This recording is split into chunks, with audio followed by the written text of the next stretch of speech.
नमस्कार दोस्तों, मैं छोटी उपाध्याय अपने यूट्यूब चैनल पे आप सबका स्वागत करती हूँ। आज आप सबके बीच एक बहुत ही प्यारा सा भसुर जी का सॉन्ग लेकर आई हूँ जो बहुत ही प्यारा है। तर्ज है काका हमार विधायक हुए नहीं ड्राइव हो, ये डबल चोटी वाली तोहके टांग ले जाए वो। इसी पे हमने भसुर जी का गीत बहुत ही प्यारा सा बनाया हुआ है जो आप सबको पसंद आएगा। तो प्लीज़ लाइक सब्सक्राइब करना ना भूलिएगा और हमारे चैनल को ज़्यादा से ज़्यादा शेयर कीजिए, सब्सक्राइब कीजिए और लाइक कीजिए और कमेंट में हमें बताइए कि हमारा सॉन्ग आप सबको कैसा लगा।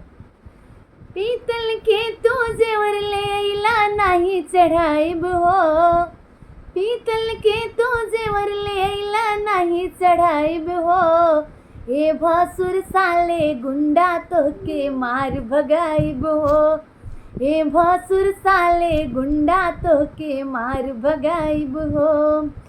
ना लैला हरवा ना लैला कंगना नाही ले अइला झुमका हो, जब से आंगन अइला भसुर कैला तू तलपड़ा हो। ना लैला हरवा ना लैला कंगना नाही ले अइला झुमका हो, जब से आंगन अइला भसुर कैला तू तलपड़ा हो। जब से आंगन अइला भसुर कैला तू तलपड़ा हो। पीतल के कंगन भसुर वापस कराइब हो, पीतल के हरवा भसुर वापस कराइब हो।